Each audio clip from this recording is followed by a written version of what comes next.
New Orleans truck attack that killed 15 being investigated as act of terrorism, Joe Biden said suspect in attack that also injured at least 30 expressed a desire to kill. In videos, at least 15 people have been killed and more than 30 injured after a vehicle flying an Islamic State (IS) flag drove into a crowd in New Orleans tourist district in the early hours of New Year's Day. The FBI said Shamsuddin Jabbar, a 42-year-old U.S. citizen from Texas, drove a Ford pickup truck into a crowd of revelers on New Orleans' famous Bourbon Street at about 3:15 a.m. He then got out and fired bullets at police, injuring two. Before they shot him to death, Jabbar's truck appeared to have been rented, and agents were working to verify how he came to possess it, the FBI said. In addition to an Islamic State flag in the back, agents found weapons as well as a potential improvised explosive device. At least 2 improvised explosive devices were planted relatively nearby, but did not detonate. According to information in a bulletin distributed to senior law enforcement sources briefed on the investigation, that high-end brief remarks on Wednesday evening. Joe Biden said the FBI had found that, mere hours before the attack, the suspect posted videos on social media indicating that he was inspired by ISIS, expressing a desire to kill. Biden said the investigation was still in a preliminary stage and that the situation was fluid. Biden said law enforcement was continuing to look for any connections, associations, or co-conspirators. He said investigators were also probing the explosion of a Tesla Cybertruck outside Donald Trump's hotel in Las Vegas and whether there was any possible connection with the attack in New Orleans earlier on Wednesday. The FBI said it was working with our partners to investigate this as an act of terrorism. The New Orleans police superintendent, and Kirkpatrick, said in a news conference on Wednesday morning, "It was very intentional behavior. This man was trying to run over as many people as he possibly could. He was hell-bent on creating the carnage and the damage that he did. The attacker managed to drive his white pickup truck between the 100 and 400 blocks of Bourbon Street in the lower part of the French Quarter, which was packed with people celebrating New Year's Eve. The area is a popular nightlife destination that attracts tourists and locals after driving the truck into the crowd. The attacker fired a rifle from the vehicle while wearing body armor as well as a helmet. He later jumped out of the truck and fired on police. According to the bulletin said that about 30 minutes after the suspect was shot dead, investigators found a pipe bomb with nails and suspected C4 explosives inside an ice chest left near police patrol cars at the corner of Bourbon and Orleans Streets, roughly 3 blocks from where the attack ended. A second device was found about a block away from the first. Investigators spotted a third possible device in a purple suitcase near the corner of North Rampart Street and Esplanade Avenue. Toward the upper edge of the French Quarter. 2 of the devices have been confirmed as pipe bombs concealed within coolers that were wired for remote detonation, the bulletin said. Investigators discovered a corresponding remote in Jabbar's truck, which also had mason jars containing a clear liquid consistent with explosives. Officers determined a fourth possible device was not explosive at a short-term rental home linked to Jabbar in New Orleans' St. Roch neighborhood, less than 2 miles from the scene of the attack, was on fire on Wednesday morning. Officers arrived to find the home had been intentionally set on fire, the bulletin said, and, after firefighters brought the blaze under control, discovered bomb-making materials there. Louisiana's Attorney General Liz Murrill told NBC Nightly News with Lester Holt that these individuals, who had rented the house, were using it for that purpose. The FBI said on Wednesday it did not believe Jabbar was solely responsible for the deadly attack and asked the public for help in tracking down associates. The bulletin said surveillance camera footage showed 3 men and a woman planting one of the explosive devices. But CNN later reported that investigators had since ruled out those people as having anything to do with planting the devices. Meanwhile, a second car near the attack is drawing focus. Security cameras owned by New Orleans city government identified one car in particular that was following the truck with which Jabbar carried out the attack, according to the intelligence bulletin. The bulletin said both the truck and that second car shared a link. Each was owned by a Texas resident who previously lived in the New Orleans suburb of Harvey, and both were rented out. Police descended on the owner's address in Harvey, but did not find him there, the bulletin said. ABC News reported speaking to the owner, who described having spoken with the FBI. The Houston news station KPRC2 reported drone video showing a man at a home connected to Jabbar surrendering to authorities. Earlier, the FBI said agents in Houston were conducting law enforcement activity at an area in the north part of the city in connection with the attack in New Orleans. Jabbar served in the U.S. Army for 13 years, according to Army officials.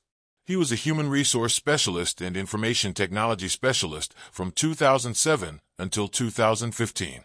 He then joined the Army Reserve as an IT specialist, where he served until 2020, including as a staff sergeant, an Army official said.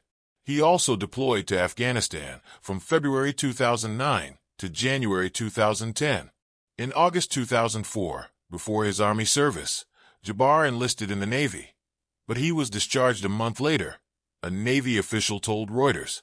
NBC reported that he did not attend recruit training in the Navy and thus did not serve. In a social media video touting a real estate business for which he worked after the military, Jabbar recounted how he had grown up in Beaumont, Texas, about an hour east of Houston, and had remained there most of his life until he joined the military. In the footage, he said his military experience enabled him to be a fierce negotiator for his real estate clients, among other things.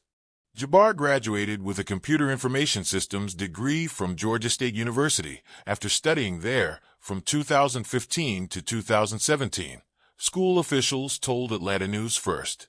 Corporate records show that Jabbar got involved in a series of real estate businesses in recent years. The consulting firm Deloitte issued a statement saying Jabbar had served in a staff-level role there since being hired in 2021. We are shocked to learn of reports today that the individual identified as a suspect had any association with our firm, Deloitte's statement said. Like everyone, we are outraged by this shameful and senseless act of violence and are doing all we can to assist authorities in their investigation. Online Texas criminal court records show Jabbar had relatively minor offenses in his past, including a misdemeanor theft and driving with an invalid license before his military service.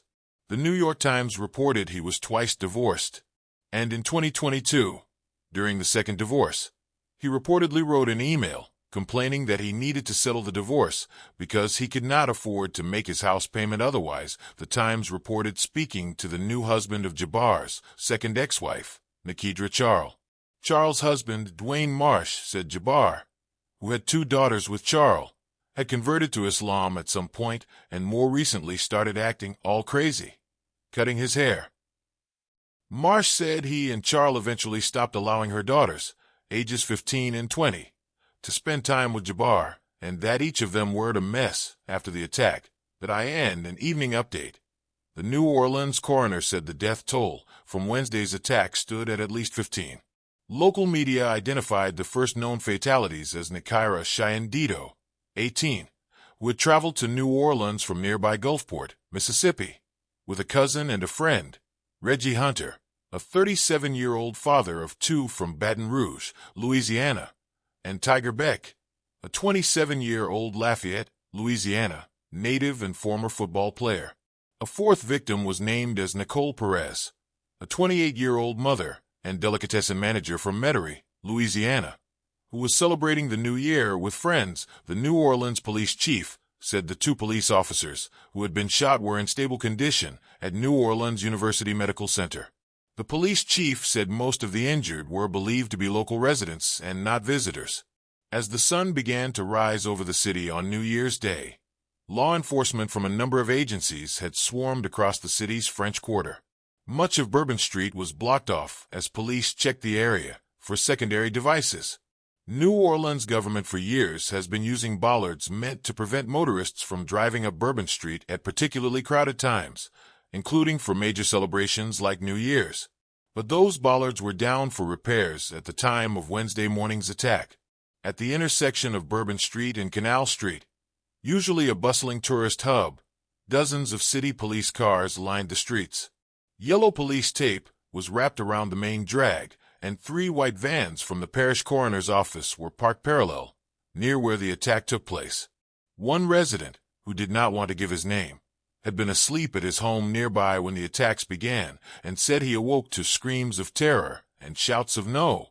Jay McGuffey, 28, told The Guardian she had been visiting the city from Mississippi and had been in a nightclub on Bourbon Street when the incident took place. "We were just having fun celebrating New Year's, and then they told us to get out 'cause somebody had got shot. Then we heard that a truck had been through here, and 15 people had been shot," McGuffey said. The witness added that she had not been allowed into her hotel because there were still bodies on the ground. "How did this happen? There are like 100 cops out here," she said. A security camera video, directed at Canal Street, captured the truck at the center of Wednesday's attack approaching Bourbon Street, which was blocked off by a police patrol cruiser. The truck turned right, went around the front of the cruiser, climbed the sidewalk, and then sped up on Bourbon Street, seeming to hit people before vanishing from view of the camera, according to video of the footage circulating later on Wednesday. CNN quoted a witness, Kevin Garcia, 22, as saying, "All I seen was a truck slamming into everyone on the left side of Bourbon sidewalk. A body came flying at me," he said, adding that he had also heard gunshots. New Orleans has postponed the Sugar Bowl, a major college football game between the University of Georgia and the University of Notre Dame, originally scheduled for Wednesday evening, to Thursday. The city is also preparing to host the NFL Super Bowl on February 9th. The city hosted a parade on Tuesday ahead of the Sugar Bowl, and according to CNN, the New Orleans Police Department had said it would be staffed at 100% during the festivities.